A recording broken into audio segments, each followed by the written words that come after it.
Bonjour à tous. Schreiber, c'est la fabrication de bâches comme celle qui se trouve derrière moi, mais pas seulement. L'entreprise fête cette année son 200e anniversaire. Elle a tendance à jouer la carte de la discrétion. Dans cette émission, je vous propose de partir à la découverte de cette entreprise. Mais avant cela, je vous propose une petite carte postale. Elle se situe chaussée de Liège à Lonsen, mais c'est à Aubel que l'entreprise Schreiber a vu le jour. Aujourd'hui, le bâtiment de Lonsen s'étend sur 20 000 m². C'est autant que celui des Plaines. 40 000 m² bien nécessaires pour relever les nombreux défis qui se présentent à la septantaine de personnes qui constituent l'équipe de Marc Fabry, le directeur général de Schreiber. Par an, Schreiber, c'est un chiffre d'affaires de 8 millions d'euros, mais aussi la confection de 300 000 m² de toile en PVC, de 2000 bâches pour camions ou encore de 450 tentes et chapiteaux. Des réalisations qui circulent pour moitié en Belgique et l'autre moitié dans le monde entier. Les premières traces de l'activité de Schreiber remontent à 1815. 6 générations se sont succédées à la tête de cette entreprise. Autant dire que Schreiber est une vraie entreprise familiale. C'est en 1811 que l'Allemand Pierre-Mathieu Schreiber a posé ses valises à Aubel. Très vite, il s'installe comme bourrelier. Il travaille aussi bien le cuir que les grosses toiles. Un savoir-faire qu'il va transmettre aux 5 générations suivantes et qui va progressivement construire la réputation de ce qui deviendra l'entreprise Schreiber. Mon grand-père a été le dernier bourrelier d'Aubel. Et lui avait déjà quand même les toiles, donc la toile avait toujours existé, la confection de bâches, de carrioles, etc. avait toujours existé, mais c'est quand même papa qui a vraiment développé toutes les bâches de camions, les toiles de tente, etc. parce qu'évidemment, il y a eu l'essor du transport. Papa fabriquait les bâches au départ en lin, en coton, c'était des matériaux très lourds, parce qu'évidemment, ce n'était pas un petit tissu de coton.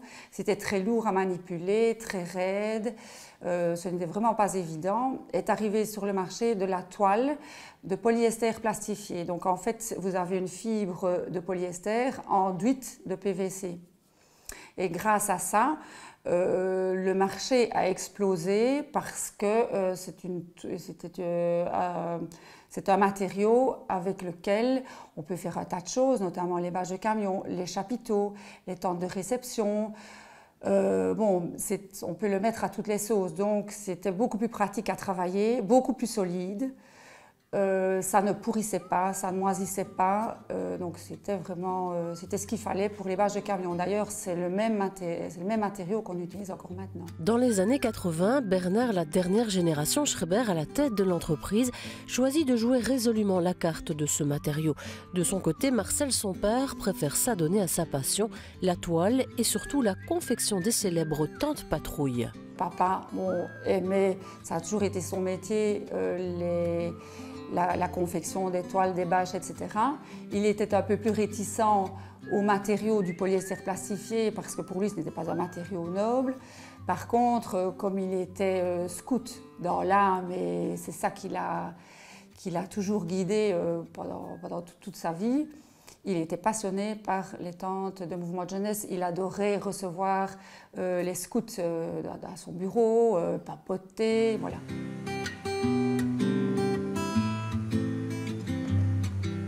Si aujourd'hui la toile a disparu des carnets de commandes de l'entreprise, elle a fait les beaux jours de Schreiber. Mathieu Otten est le premier apprenti engagé en 1946 par Marcel Schreiber. Il a fait toute sa carrière dans l'entreprise. J'ai travaillé pour Bernard, j'ai travaillé pour le père et j'ai travaillé pour le grand-père de Bernard. J'ai ma fille qui travaille ici depuis déjà 31 ans. Elle a commencé très jeune, comme couturière, pour faire les tentes. À l'époque, il faisait les tentes de scout. J'ai appris à faire une jupe chez M. Schreiber. Dans le temps, il nous fallait 8 jours pour faire une jupe. Mais c'était tout en cousu, pas de plastique, ça n'existait pas encore. Mais il m'a appris, et j'ai appris à Sonia maintenant aussi de les faire. Que ce soit en tente ou en bâche, pour les jeeps, chez Schreiber, on fait preuve d'un véritable savoir-faire largement apprécié par le client. J'ai moi 78 ans Et le plus loin que je me rappelle, c'était à la sortie de la guerre de 40, en 47-48, qu'on allait faire réparer le matériel, les bâches d'une Jeep qui était une ancienne Jeep militaire, mais qui était remise aux civils. Et chez M. Schreiber, dans l'atelier, dans le centre d'Ouvel, réparait les bâches. Et il nous disait, ben, je vais vous mettre une petite fenêtre. Et c'était un morceau de plexi qu'il mettait. En 2003, suite au décès accidentel de Bernard, l'histoire de la famille Schreiber au sein de l'entreprise se termine. Une page se tourne. Cependant, le bouquetin imaginé par Marcel et qui surplombe le logo fait toujours la fierté de la famille Schreiber. C'est une société qui prospère, qui s'agrandit, qui donne un point positif au nom, quoi. Le nom n'a pas périclité et ça aurait fait la fierté de papa et de Bernard aussi certainement. Et aujourd'hui, Schreiber est leader sur le marché des bâches et des chapiteaux. Marc Fabry, bonjour. Bonjour. Vous avez racheté cette entreprise en 2003. À l'époque, quel était votre état d'esprit? Dans quelle lignée avez-vous envie à ce moment-là de vous inscrire? En fait, la société a été reprise effectivement en 2003 au décès de M. Bernard Schreiber. La famille en fait, souhaitait la continuité de la société. Et alors, disons que les choses se sont vite arrangées entre la famille et moi à l'époque. Il y avait 35 personnes ici actives chez Schreiber à ce moment-là. Et alors, c'était bien sûr d'y aller dans la continuité. Donc, la transmission des valeurs familiales, ce genre de choses, c'était vraiment continuer le travail qui avait été fait, aller plus loin, un peu plus loin quand même. Il est bien certain que à l'époque et même toujours maintenant, Schreiber était un nom dans son secteur, un nom qui est bien reconnu. Et il était essentiel de garder cette société ici dans la région avec ses valeurs et tout à fait dans la continuité. Donc les valeurs familiales étaient des valeurs importantes pour l'entreprise. Voilà, bien sûr. Et c'était aussi lié à la qualité du personnel ici qui travaillait ici depuis de nombreuses années. Et il était important de mettre ces qualités et leurs valeurs. Alors 200 ans, l'entreprise fête cette année son 200e anniversaire.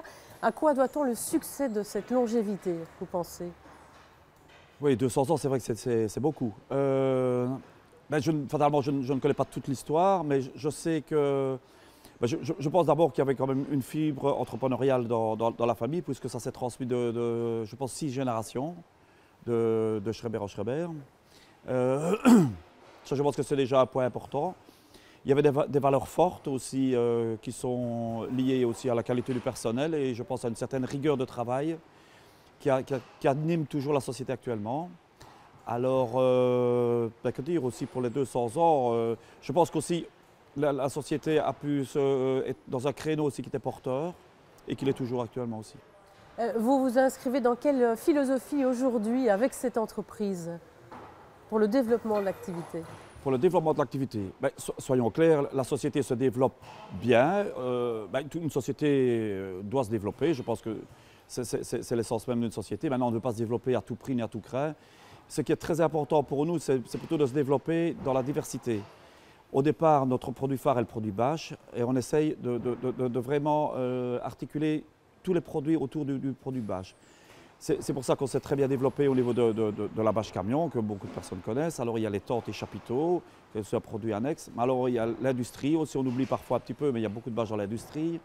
Dans l'architecture aussi, c'est un secteur très prometteur pour nous. Et dans les loisirs. Et la communication, bien sûr. On veut vraiment qu'au niveau... Enfin, on essaie que quand on pense bâche, on pense Schreiber. Alors, nous sommes assis sur des tables assez particulières. Ça fait partie des derniers investissements de l'entreprise.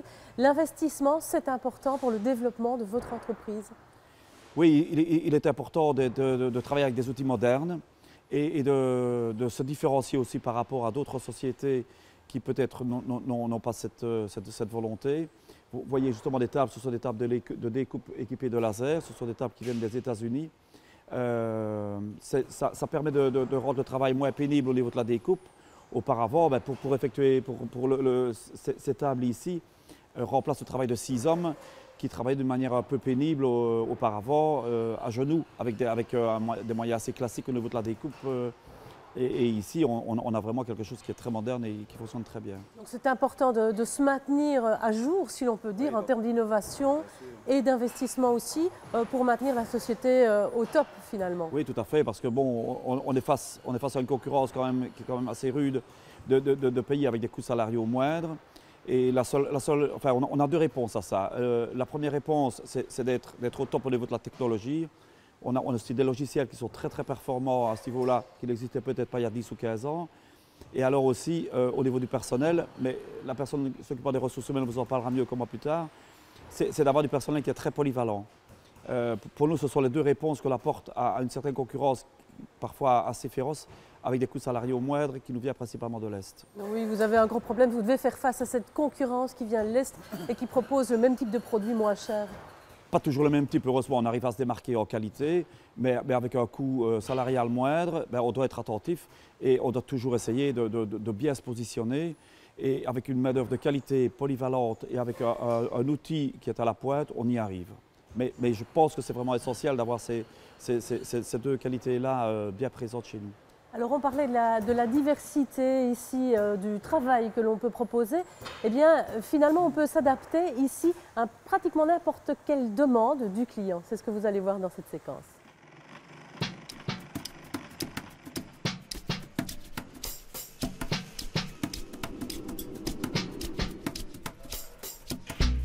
La maîtrise de la production commence ici avec l'analyse de la demande du client et ensuite l'élaboration du projet. L'informatique se met au service de la créativité pour donner forme aux structures demandées. Si chaque poste est important, la découpe millimétrée est depuis quelque temps facilitée par cette vaste table de 20 mètres sur 4 qui améliore la qualité du travail. La qualité, c'est après la soudeuse, finition, tout ça. Mais ici, c'est vraiment la découpe et le traçage, c'est tout détail.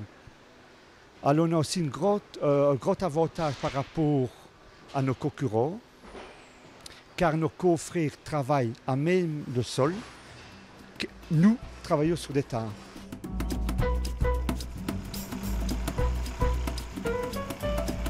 Un peu plus loin, les petites mains s'activent ensuite pour les différentes opérations nécessaires, que ce soit pour une bâche, un chapiteau ou ce qui se fait de plus en plus également pour des toiles architecturales, ce qui devient une des spécialités de la maison. Et la réalisation des projets se fait de A à Z. Il y a le transport, les bâches pour le transport, il y a l'industrie, donc toutes les bâches qui sont des housses, des toiles de séparation pour des halls industriels. On a les toiles architecturales, donc c'est des toiles qui sont destinées à rester montées tout le temps et qui ont des formes un peu arrondies. Et le particulier, alors nous, des travaux sur mesure pour le particulier. Autre gros département, c'est la ferronnerie. Toutes les structures sont conçues et préparées dans les ateliers. Si beaucoup sont de taille standard, la volonté est aussi de s'adapter rapidement aux demandes spécifiques des clients. La demande évolue constamment.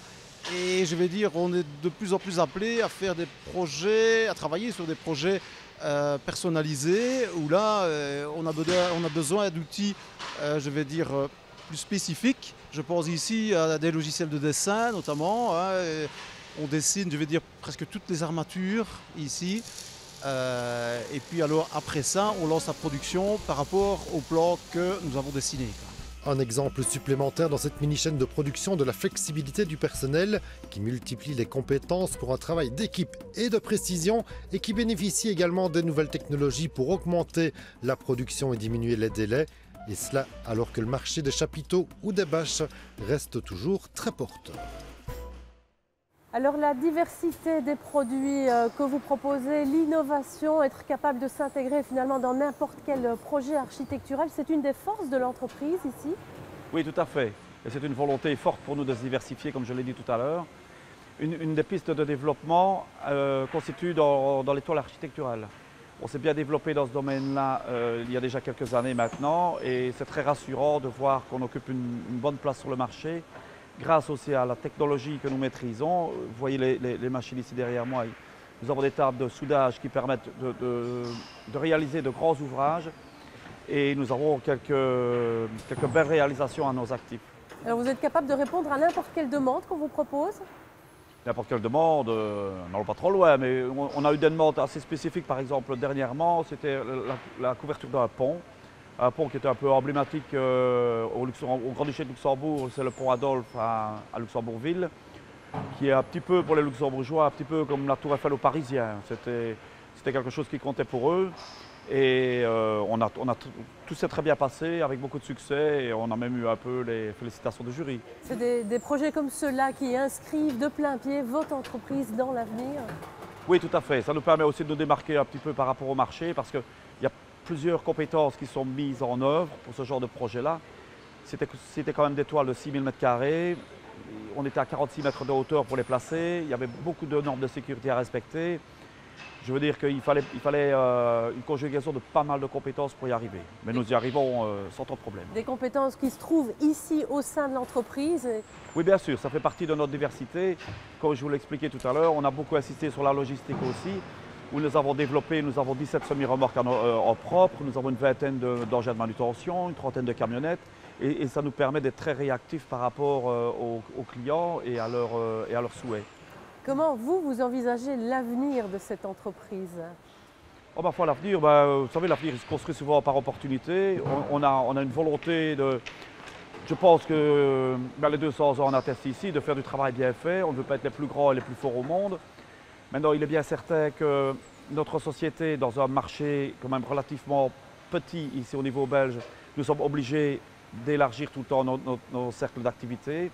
Nous avons un très beau développement en Afrique et un peu partout en Europe. Et je pense qu'à l'avenir, on va devoir encore accentuer ce développement à l'exportation parce que le marché wallon de 3 millions d'habitants est un peu faible avec la diversité de nos produits. Donc aller davantage à l'extérieur des frontières? Ah oui, il est très clair. Nous participons très régulièrement à des foires internationales, ce qui nous permet d'avoir de nombreux contacts et de nous développer de cette manière. Pour vous, la plus grande force de l'entreprise, c'est quoi? C'est sa diversité, je crois, à tout niveau. J'ai expliqué tout à l'heure les différents produits. Je pense qu'au niveau du personnel, nous avons une belle polyvalence dans le personnel, ce qui nous permet toujours par rapport à la diversité des produits, quand un marché est un peu plus porteur, je veux dire le marché de la construction par exemple, qui souffre un petit peu, si on a le marché du transport qui compense ou le marché de la communication, on a toujours de quoi un peu se retourner. Et le personnel, justement, nous suit très bien dans ces différents domaines. Merci à vous, merci de votre accueil. Merci aussi. Alors on parle de cette diversité des produits, mais chez Schreiber, on insiste aussi sur la diversité des services que l'on propose. On propose par exemple de la location de chapiteaux, par exemple, comme vous allez le voir dans cette séquence d'Olivier. Si on a tous déjà vu les camions Schreiber avec leurs propres bâches sur les routes, on a déjà tous également pu profiter d'un des chapiteaux mis en location. Le choix est large, pas moins de 300 pièces sont à disposition des clients. On va essayer de cerner vos besoins, que ce soit en termes de dimension disponible, de nombre d'invités ou quoi. Ensuite, on va essayer de vous donner un cachet à votre événement, donc de voir si vous désirez avoir un plancher, pas de plancher, du tapis, de l'éclairage, du mobilier, ce qu'on peut éventuellement vous proposer comme service de catering ou autre. Et en fonction de ces différents éléments, on va essayer de vous mettre un prix le plus juste possible pour pouvoir coller au mieux à vos attentes et à ce dont vous avez besoin, ce que vous désirez pour votre événement. La livraison et le montage sont également pris en charge parce que cela demande une expertise comme ici pour cet événement d'entreprise sur le parking de l'hôtel Verviers.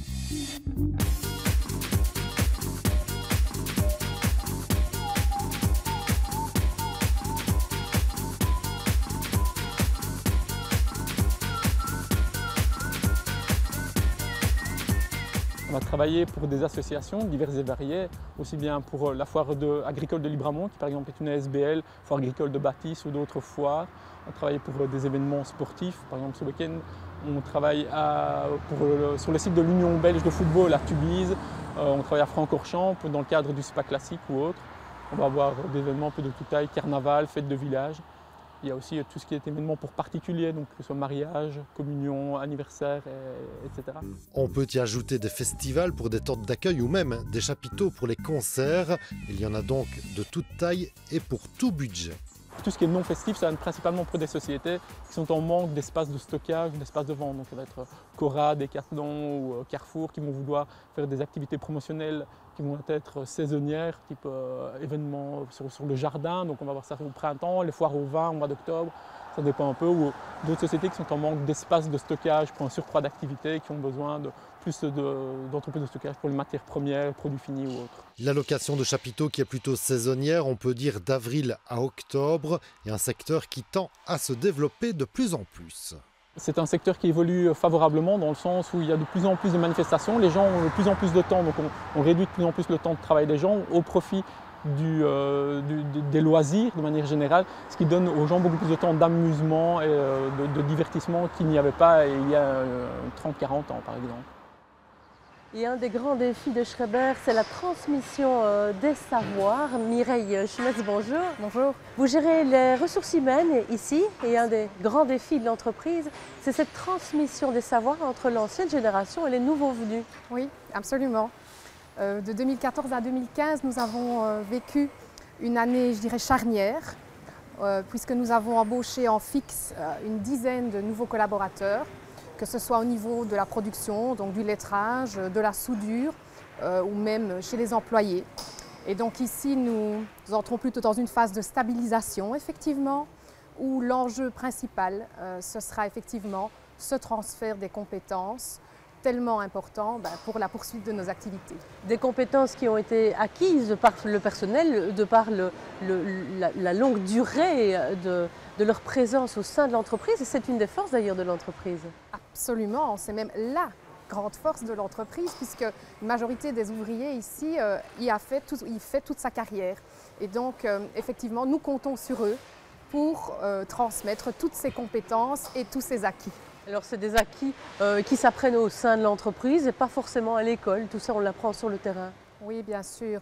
Il n'y a pas vraiment de profil qui arrive ici, qui rentre dans la maison et qui dit voilà, moi je maîtrise le métier de A à Z, ça n'existe pas. Et donc une nouvelle personne en général a besoin d'une année à deux pour rentrer vraiment dans le métier.